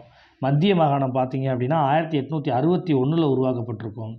ஆக்ரா பார்த்திங்க அப்படின்னா 1904 உருவாக்கப்பட்டிருக்கும். பர்மா பார்த்திங்க அப்படின்னா 1886 உருவாக்கப்பட்டிருக்கும். டெல்லி 1912 உருவாக்கப்பட்டிருக்கும். அசாம் 1905, மத்திய மாகாணம் 1861, ஆக்ரா 1904, பர்மா 1886, டெல்லி 1912 உருவாக்கப்பட்டிருக்கும். இங்கே ஒரு கேள்வி உங்களுக்கு வரும், ஆக்ரா மாகாணம் 2வது மராட்டிய போர் முடிவிலே உருவாக்கப்பட்டதே அப்படின்னா அந்த மாகாணம் உருவாவதற்கு வெல்லஸ்லி காரணமாக இருந்தார். ஆனால் இண்டிவிஜுவலாக அந்த பகுதியை செப்பரேட் மாகாணமாக எப்போ அறிவித்தாங்க அப்படின்னா லேட்டராக 1904 தான் அறிவித்தாங்க, ஆக்ரான்ற பெயர்லேயே. சரிங்களா? அதுக்கடுத்ததாக பார்த்தோம் அப்படின்னா 1853 காலகட்டங்களில் பட்டய சட்டத்தின்படி வங்காளத்திற்கு என தனியாக ஒரு கவர்னர் நியமிக்கப்பட்டார். இதுதான் ரொம்ப முக்கியமான விஷயம். அதே மாதிரி பஞ்சாப் மாநிலத்திற்கான ஒரு துணை கவர்னரும் நியமிக்கப்பட்டார். இவ்வாறு மைய சட்டசபையில் புதிதாக இணைக்கப்பட்ட உறுப்பினர்கள் இந்தியர் யாரும் இல்லை என்பது குறிப்பிடத்தக்கது. இவ்வாறு உருவாக்கப்பட்ட எல்லா உறுப்பினர்கள் நியமிக்கப்பட்ட எல்லா உறுப்பினர்களுமே எடுத்துக்கிட்டோம் அப்படின்னா முழுக்க ஆங்கிலேயர்களாக இருந்தாங்கன்றதான் ரொம்ப கவனிக்க வேண்டிய விஷயமா இருக்குது. அடுத்ததாக நம்ம பார்க்குற தலைப்பு வந்து பார்த்தீங்க அப்படின்னா 1861ஆம் ஆண்டுக்கான கவுன்சில் சட்டங்கள். 1861ஆம் ஆண்டுக்கான கவுன்சில் சட்டங்கள் இப்போ பார்க்க இருக்கிறோம். அந்த பின்னணியில் பார்த்தோம் அப்படின்னா இங்கிலாந்து பிரதமர் கிளாட்சனுடைய சுதந்திர மனப்பான்மையை எதிரொலிப்பு தான் இந்த சட்டத்தில் பார்க்க முடியுதா சொல்கிறாங்க. இந்த சட்டம் இயற்றப்படும் போது இங்கிலாந்தின் பிரதமராக கிளாட்சன் இருந்தார். இதுதான் ரொம்ப முக்கியமான விஷயம். இதிலிருந்து ப்ரீவியஸ் டிஆர்பியில் கொஸ்டின் கேட்டிருக்காங்க. சரிங்களா? வைசிராய் நிர்வாக குழு உறுப்பினர் எண்ணிக்கை 4லிருந்து 5 என்ன பண்ணுறாங்க அப்படின்னா இதில் உயர்த்துறாங்க. அந்த அடிப்படையில் நிதித்துறை வல்லுநர் புதுசா ஒருத்தர் நியமனம் பண்ணப்படுறாரு. அவருக்கு இண்டிவிஜுவலா பெயர் கிடைக்கல. பட் தேடிக்கிட்டு இருக்கேன். கிடைச்சா அந்த விஷயத்தையும் உங்களுக்கு சொல்லிடுறேன். அடுத்து பார்த்தோம்னா போர்ட்ஃபோலியோ சிஸ்டம் என்னும் இலாக்கா ஒதுக்கீடு செய்யும் முறை. அதாவது ஒவ்வொரு இடத்திற்கும் ஒவ்வொரு தனிப்பட்ட இலாக்கான்ற முறை கொண்டு வரணுன்றத முத இந்திய அரசியலமைப்பில் கொண்டு வராங்க. அந்த அடிப்படையில் கொண்டு வரப்பட்ட சிறப்பமைக்கப்பட்ட சட்டம் தான் இந்த 1861 சட்டம். இது வரைக்கும் டிஆர்பியில் 2 முறை கேட்கப்பட்டிருக்கு. இலாக்கா ஒதுக்கீடு செய்யும் முறை அமலுக்கு கொண்டு வரப்பட்ட சட்டம் எதுன்னு கேட்கப்பட்டிருக்கு. மேலும் மைய சட்டமன்றத்திற்கு இங்கிலாந்து பாராளுமன்றத்துக்கு உட்பட்டே இந்த சட்டங்கள் இயற்றப்படணும். அதாவது வைசிராய் கீழ இருக்கக்கூடிய இந்த மைய சட்டமன்றம்ன்றது இங்கிலாந்து பாராளுமன்றத்துக்கு கட்டுப்பட்டு தான் செயல்படணுன்ற அடிப்படையில் சொல்லப்பட்டது. மேலும் 1833 ஆண்டு பட்டை சட்டத்தின் அடிப்படையில் பார்த்தோம் அப்படின்னா ஒவ்வொரு மாகாணமுமே சட்டம் இயற்றும் உரிமையை இழந்தாங்க. ஸோ இந்த அடிப்படையில் மீண்டும் என்ன பண்ணுறாங்கன்னா 1861 ஆண்டு சட்டத்தின் அடிப்படையில் எல்லா மாகாணங்களும் விரும்பப்பட்ட சட்டங்களை இயற்றிக்கிறலாம் அப்படின்னு சொல்லப்படுகிறது. அதற்கடுத்ததாக பார்த்தோம் அப்படின்னா வைசிராய் மாநிலங்களின் எல்லைகளை மாற்றவும் திருத்தி அமைக்கவும் புதிய மாநிலங்களை உருவாக்குற அதிகாரம் அவங்களுக்கு கொடுக்கப்பட்டது. இந்த பாயிண்ட் இம்பார்ட்டன்ட். அடுத்து பார்த்தோம் அப்படின்னா மைய அரசு மற்றும் மாநில சட்டமன்றங்களில் அதிகாரிகள் அல்லாத உறுப்பினர்களை இந்தியர்கள் என்ன பண்ணிக்கலாம், நியமிக்கப்படலாம் அப்படின்னு சொன்னாலும் கூட அவங்களுக்குன்னு எந்த ஒரு தனிப்பட்ட உரிமையும் வழங்கப்படவில்லை என்றது குறிப்பிட்ட விஷயம். 1861 2 விஷயம் முக்கியமானது. ஒன்று, இந்தியர்களை உறுப்பினர்களாக அறிவிச்சாங்க. அந்த அடிப்படையில் அவங்க பார்வையாளராக வேணால் போய் பார்க்கலாமே தவிர தனிப்பட்ட அவங்களுக்குன்னு எந்த ஒரு அதிகாரமும் அதில் வழங்கப்படவில்லை. சரிங்களா? கேள்வி கேட்குற உரிமை எதுவுமே கொடுக்கப்படலை. ரெண்டாவது பார்த்தோம் அப்படின்னா இலாக்கா ஒதுக்கீடு செய்யும் முறை மிக முக்கியமானதாக பார்க்கப்பட்டது. அடுத்து 1892 ஆண்டு கவுன்சில் சட்டம் என்ன சொல்லுது அப்படின்னு பார்த்தீங்கன்னா மைய சட்டமன்றம் மற்றும் மாநில சட்டமன்றம் விரிவாக்கம் செய்யப்பட்டது. இந்த அடிப்படையில் சட்டமன்றத்தில் இந்திய உறுப்பினர்கள் பற்றி என்ன பண்ணுறாங்க, எண்ணிக்கை அதிகப்படுத்தப்பட்டது. மேலும் இந்திய உறுப்பினர்கள் பொதுநலன் குறித்து என்ன பண்ணலாம், கேள்வி கேட்கலாம் அப்படின்ற ஒரு பாயிண்ட் கொண்டு வந்தாங்க. பட் அந்த கேள்வி கேட்கறதுக்கு முன்னாடி அதை எழுதி வைசிராய்ட்ட அனுமதி வாங்கணுன்றதும் சொல்லப்பட்டிருந்தது. அடுத்து வரவு செலவு திட்டத்தை பற்றி விவாதிக்கும் உரிமை அவங்களுக்கு கொடுக்கப்பட்டிருந்தது. இதெல்லாம் விட முக்கியமான விஷயம் இந்த பாயிண்ட் தான். என்ன பாயிண்ட் அப்படின்னு பார்த்தீங்கன்னா 1892 ஆண்டு கவுன்சில் சட்டப்படி சட்டமன்ற உறுப்பினர்களை தேர்ந்தெடுக்கும் முறை, இங்கிலீஷ் வார்த்தையெல்லாம் மனப்பாடம் பண்ணிக்கங்க, எலெக்டிவ் பிரின்சிபல்ஸ் முதலாக அறிமுகப்படுத்தப்பட்டது. அது என்ன எலெக்டிவ் பிரின்சிபல்ஸ் அப்படின்னு பார்த்தீங்கன்னா அந்த உறுப்பினரில் சட்டமன்ற உறுப்பினரை நியமிப்பதை விட தேர்வு செய்வதே சிறந்த முறை என்பதை ஒப்புக்கொள்ளப்பட்டதாக அந்த சிறப்பம்சமாக பார்க்குறாங்க. இந்தியர்களை சும்மா ஏனோ தானோன்னு சொல்லி சட்டமன்றத்துக்கு அனுப்புவதுக்கு பதிலாக அதில் யார் திறமைசாலியோ அப்படின்ற அடிப்படையில் தகுதியின் அடிப்படையில் ஆங்கிலேயர்கள் தேர்வு செய்து எடுத்துக்கிட்டாங்க. எலெக்டிவ் பிரின்சிபல்ஸ் வார்த்தை ரொம்ப முக்கியம். 1892க்கு எலெக்டிவ் பிரின்சிபல்ஸ்னு அழைக்கப்படுது. அடுத்ததாக பார்த்தோம் அப்படின்னா 1909 ஆண்டு விண்டோ மார்லி சட்டம். பாராளுமன்ற முறையானது நேரடியாகவோ மறைமுகமாகவோ ஏற்படுத்த இந்த சட்டம் தான் இந்தியாவில் காரணமாக சொல்லப்படுது. ஏன் அப்படின்னு பார்த்தோம்னா இந்த சட்டத்தின் அடிப்படையில் தான் இந்தியாவில் முத என்ன பண்ணியிருப்பாங்க தேர்தல் நடத்தியிருப்பாங்க. அது மறைமுக தேர்தல் முறை. அப்போ 1909ன்றது தேர்தல் முறையை இந்தியாவில் மறைமுக தேர்தல் முறையை அறிமுகப்படுத்தியதுனால பாராளுமன்ற முறை அமைவதற்கு நேரடியாகவோ மறைமுகமாகவோ இந்தியாவில் ஏற்படுத்தப்பட்ட சட்டம்னு சொல்கிறாங்க. மேலும் வகுப்புவாதி பிரதிநிதித்துவ முறைன்றது பார்த்திங்கன்னா இஸ்லாமியர்களுக்காக வழங்கப்பட்டிருக்கும். முக்கியமான பாயிண்ட். அடுத்து சட்டமன்ற உறுப்பினர்களுக்கு அதிக அதிகாரம் வழங்கப்பட்டது ரொம்ப முக்கியத்துவம் வாய்ந்த ஒன்றாக பார்க்கப்படுது. அடுத்ததாக பார்த்தோம் அப்படின்னா 1909 ஆண்டு வருட சட்டத்தின்படி அதிகாரிகள் அல்லாத உறுப்பினர்கள் நியமன தேர்தல் முறை, மறைமுக தேர்தல் முறையை அறிமுகப்படுத்துது. மறைமுக தேர்தல்ன்ற வார்த்தை தான் ரொம்ப ரொம்ப முக்கியம் 1909 ஆண்டு சட்டத்துக்கு. 1919 பார்த்திங்கன்னா நேரடி தேர்தல் முறை. சரிங்களா? தேர்தல் முறைன்றது 1919 மறைமுக தேர்தல், 1909 மறைமுக தேர்தல், 1919ன்றது பார்த்திங்கன்னா நேரடி தேர்தல்ன்ற வார்த்தையை நல்லா ஞாபகத்தில் வச்சுக்கோங்க. மேலும் வரவு செலவு பற்றி தீர்மானங்கள் கொண்டு வர இந்திய சட்டமன்ற உறுப்பினர்களுக்கு என்ன பண்ணப்பட்டது பார்த்திங்கன்னா உரிமை வழங்கப்பட்டது. மேலும் வைசிராய் நிர்வாக குழுவில் நடைமுறையில் இந்திய உறுப்பினர்களுக்குன்னு ஒரு இடம் ஒதுக்கப்பட்டது. அந்த அடிப்படையில் பார்த்தீங்க அப்படின்னா வைசிராய் குழுவில் இடம்பெற்ற முதல் இந்தியராக எஸ்பி சின்ஹா, சத்யேந்திர பிரசன்னா சின்ஹா என்பவர் என்ன பண்ணப்பட்டிருப்பாருங்க, நியமனம் பெற்றிருப்பார். ஸோ அதை விட ரொம்ப முக்கியமான பாயிண்ட், இந்தியாவில் சட்டத்தின் சிறப்பம்சம் மக்களாட்சியை இந்தியாவில் புகுத்துவதில் முக்கிய அடிச்சுவட்டை துவக்கிய சட்டம் எது பார்த்தீங்கன்னா இந்த 1909 ஆண்டு விண்டோ மார்லி சட்டம். அடுத்து 1919 ஆண்டு மாண்டக சேம்ஸ் போர்டு சட்டம். வாக்குரிமை மூலம் முதலாக உண்டாக்கப்பட்ட நேரடி தேர்தல் இந்தியர்களுக்கு கிடைத்த மிக முக்கிய சலுகையாக இது பேசப்பட்டது. இந்தியாவில் நேரடி தேர்தல் யூஜிடி டிஇடி எக்ஸாமில் கேட்கப்பட்ட கேள்வி. இந்தியாவில் முதலில் பொது தேர்தல் நடைபெற்ற ஆண்டு பார்த்தீங்கன்னா 1920. எந்த சட்டத்தின் பின்னணியில்னா 1919 ஆண்டு சட்டத்தின் பின்னணியில் தான். அடுத்து இந்திய அமைச்சரின் ஊதியம் இங்கிலாந்து அரசாங்கமே கொடுக்க வேண்டும். ஏற்கனவே பற்றி நம்ம பேசியிருந்தோம். அதுக்கடுத்து இந்திய அமைச்சருடைய அதிகாரங்கள் மிகவும் குறைக்கப்பட்டது. அவங்களுடைய அதிகாரத்தை குறைச்சிட்டு, அதாவது இந்திய அமைச்சர்ன்றவங்க யார் அப்படின்னு பார்த்தோம்னா லண்டன் கவுன்சிலில் இருக்கவர் தான் இந்திய அமைச்சர்னு சொன்னாங்க. அடுத்து இந்திய உயர் ஆணையர் என்ற ஒரு பதவி உருவாக்கப்பட்டது. சரிங்களா? அடுத்ததாக பார்த்தோம் அப்படின்னா இந்தியாவில் மொத்தம் 9 மாநிலங்கள் அந்த காலகட்டங்களில் இருந்ததாக சொல்லப்படுகிறது. ஏன்னா எலெக்ஷன் நடத்தினதால சொல்லப்படுறது. மேலும் வைசிராய் நிர்வாக குழுவில் மொத்தம் 3 இந்திய உறுப்பினர்கள் நியமனம் பண்ணிக்கலாம். 1909 ஒரு இந்தியர்னு சொன்னாங்க. 1919 மொத்தம் 3 இந்தியர்கள்னு சொல்லப்படுது. மேலும் 1919ஆம் ஆண்டு சட்டத்தின் அடிப்படையில் பார்த்தீங்கன்னா ஈரங்க சட்டமன்றம், பயோ கேமிரல் லெஜிஸ்லேட்டர், மாகாணங்களில் இரட்டை ஆட்சி கொண்டு வரப்பட்டது. வார்த்தை ரொம்ப ரொம்ப முக்கியம். இதற்கு முன்னாடி 2 டிஆர்பியில் கேட்டிருக்காங்க. ஈரங்க சட்டமன்றம் 1919ஆம் ஆண்டு சட்டம்ன்றது மாகாணத்தில் இரட்டை ஆட்சியை கொண்டு வந்தது. சரிங்களா? அடுத்ததாக பார்த்தோம் அப்படின்னா சொத்துரிமையின் அடிப்படையில் தான் வாக்காளர்கள் என்பவர்கள் தகுதிகள் வரையறுக்கப்பட்டன. அந்த காலகட்டங்களில் இந்த 1920 நடைபெற்ற தேர்தலில் எல்லாருக்கும் வாக்குரிமைன்றது கொடுக்கப்படலை. சுதந்திர இந்தியாவில் தான் வயது வந்தோருக்கான வாக்குரிமை கொடுக்கப்பட்டது. அன்னைக்கு காலகட்டங்களில் எல்லாருக்கும் வாக்குரிமை வழங்கப்படலை. படித்த பட்டதாரிகள், ஆங்கில ஆட்சியின் கீழ் இருந்த முக்கிய அதிகாரிகள், ஆங்கிலம் படித்த நீதித்துறையில் இருந்த முக்கியமான நபர்கள், ஜமீன்தார்கள், இந்த மாதிரியான முக்கிய நபர்களுக்கு மட்டும்தான் வாக்குரிமைன்றது வழங்கப்பட்டிருந்தது. மேலும் சென்னை மாகாணத்தில் மட்டும்தான் இரட்டை ஆட்சி முறை சிறப்பாக செயல்பட்டது. காரணம் நீதி கட்சி. அது மட்டும் இல்லாமல் 1919ஆம் ஆண்டு மாண்ட சாம்ஸ் போர்டு சட்டத்தின் அடிப்படையில் பார்த்தீங்க அப்படின்னா இஸ்லாமியர்களுக்கு ஏற்கனவே 1909 இடஒதுக்கீடு கொடுத்த மாதிரி சீக்கியர்கள், ஆங்கிலேய இந்தியர்கள், கிறிஸ்துவர்கள் என எல்லாருக்குமே தனித்தொகுதி முறை 1919ஆம் ஆண்டு சட்டத்தின் அடிப்படையில் வழங்கப்பட்டது மிக முக்கியமான விஷயமா பார்க்கப்படுகிறது. அடுத்ததாக பார்த்தோம் அப்படின்னா 1935ஆம் ஆண்டு இந்திய அரசு சட்டம் இந்திய அரசியல் சாசனங்களிலேயே கடைசியான சட்டமாகவும் மிகப்பெரிய சட்டமாகவும் பேசப்பட்டது. மத்தியில் இரட்டை ஆட்சி கொண்டு வரப்பட்டது. சரிங்களா? மத்தியில் இரட்டை ஆட்சி கொண்டு வரப்பட்டது. மாகாணத்தில் இரட்டை ஆட்சி என்ன பண்ணப்பட்டதுங்க? ஒழிக்கப்பட்டது. மத்தியில் இரட்டை ஆட்சி கொண்டு வரப்பட்டது. மாநில அளவில் சுயாட்சி முதன்முறையாக கொண்டு வரப்பட்டது. மேலும் 1935 ஆகஸ்ட் 4ஆம் தேதி இந்த சட்டம் மன்னரின் ஒப்புதலை பெற்றதாகவும் 1937 ஏப்ரல் 1ஆம் தேதி முதல் இந்தியாவில் சட்டம் நடைமுறைக்கு வந்ததாகவும் சொல்லப்படுகிறது. இந்த சட்டத்தினுடைய சிறப்பம்சமே என்ன அப்படின்னு பார்த்தீங்கன்னா அகில இந்திய அளவில் கூட்டாட்சி அரசாங்கம் அமைய சட்டம் வழிவகுத்து கொடுத்தது தான் முக்கியமான விஷயம். டிஆர்பியில் கேட்க வாய்ப்புகள் உண்டு. அடுத்து இந்திய அளவில் கூட்டாட்சி நீதிமன்றம் ஃபெடரல் கோர்ட் ஒன்று உருவாக்கப்பட்டதாக சொல்கிறாங்க. இந்தியா விடுதலை அடைஞ்சதுக்கப்புறம் அதுதான் உச்ச நீதிமன்றமாக அறிவிக்கப்பட்டதாக சொல்லப்படுகிறது. மக்கள் தொகையில் இருந்த 10% மக்களுக்கு தான் 1935ஆம் ஆண்டு சட்டத்தின் அடிப்படை காலகட்டங்களில் வாக்குரிமை வழங்கப்பட்டதாக சொல்லப்படுகிறது. அதற்கடுத்ததாக பார்த்தோம் அப்படின்னா இந்திய கவுன்சில் ஒழிக்கப்பட்டது. இந்திய கவுன்சில் 1858ஆம் ஆண்டு காலகட்டங்களில் உருவாக்கப்பட்டது. அதை என்ன பண்ணாங்கன்னா ஒழிச்சாங்க. அது மட்டும் இல்லாமல் 1935ஆம் ஆண்டு சட்டத்தின் அடிப்படையில் பெண்களுக்கு இட ஒதுக்கீடு முறை கொண்டு வரப்பட்டது. இது மட்டும் இல்லாமல் தாழ்த்தப்பட்டவர்களுக்கான தேர்தலில் நிற்கக்கூடிய இட ஒதுக்கீடு முறையும் இந்த இடங்களில் தான் கொண்டு வரப்பட்டது.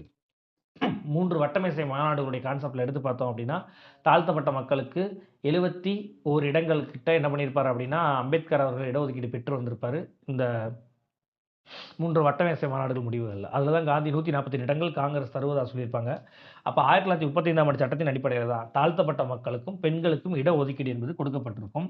அடுத்து 1935ஆம் ஆண்டு சட்டத்தின் அடிப்படையில் தான் பார்த்தீங்க அப்படின்னா 1937ஆம் ஆண்டு பர்மா இந்தியாவிலிருந்து பிரிக்கப்பட்டது. மேலும் இந்தியாவின் ரிசர்வ் வங்கி இந்த சட்டத்தின் பின்னணியில் தான் தொடங்கப்பட்டதும் முக்கியத்துவம் வாய்ந்த ஒன்று. அடுத்து இந்தியாவில் ஆங்கில பாராளுமன்றத்தால் இறுதியாக இயற்றப்பட்டது இந்திய சுதந்திர சட்டம் தான். ஜூலை 4ஆம் நாள் இந்திய விடுதலை மசோதா அறிமுகம் செய்யப்படுது. சரிங்களா?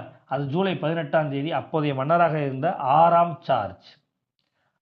ஜார்ஜ் என்ன பண்ணுறாரு? இந்திய விடுதலையில் கையெழுத்து போட்டு இந்தியாவுக்கான சுதந்திர சட்டத்தை நிறைவேற்றினார்.